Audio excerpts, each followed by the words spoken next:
BNP নেতা খন্দকার মোশাররফ হোসেন, নজরুল ইসলাম খান, আমির খসরু, মির্জা আব্বাস, আব্দুল আওয়াল মিন্টু এবং তার 2 সন্তানসহ দলের 8 শীর্ষ নেতার মানি লন্ডারিংয়ের অভিযোগের কোনো সত্যতা না পাওয়ায় তাদেরকে অনুসন্ধান কার্যক্রম থেকে অব্যাহতি দিয়েছে দুর্নীতি দমন কমিশন।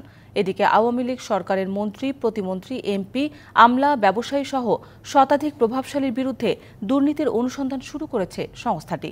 দুদক বলছে তারা স্বাধীন এবং চাপমুক্তভাবে কাজ করছেন।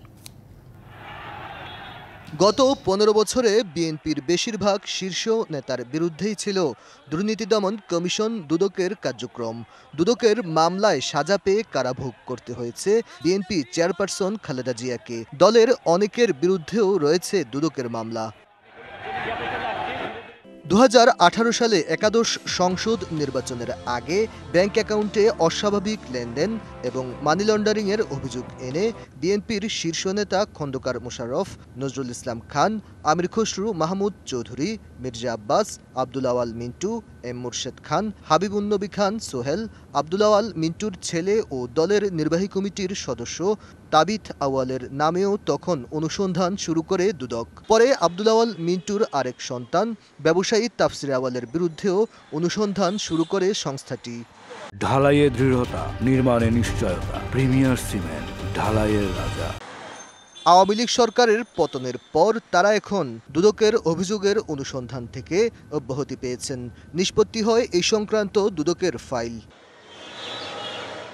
ক্যামেরায় কথা না বললেও দুদকের দায়িত্বশীল একজন কর্মকর্তা জানিয়েছেন, দুদকের মামলায় অপরাধের দালিলিক প্রমাণ দিতে হয়, কিন্তু বিএনপির এসব নেতার বিরুদ্ধে মামলা করার মতো কোনো উপাদান না থাকায় অব্যাহতি দেওয়া হয়েছে। রাজনৈতিক চাপেই তখন অনুসন্ধান ফাইল চালু হয়েছিল বলে জানান তিনি।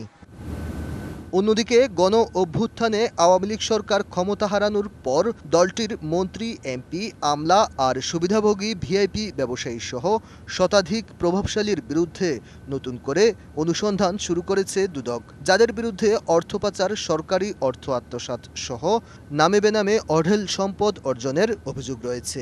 অবৈধভাবে সম্পদ উপার্জন, তারপর আপনার ক্ষমতার অপব্যবহার, বিদেশে টাকা অর্থ পাচার, বিভিন্ন টিম গঠন করে দেওয়া হয়েছে, তারা কার্যক্রম চালাচ্ছেন। দুদক সচিবের দাবি, কমিশন স্বাধীনভাবে কাজ করছে।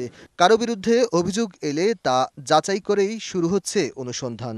কমিশন নিশ্চয়ই স্বাধীনভাবে কাজ করছে। Aditya Rafat, DBC news, Dhaka.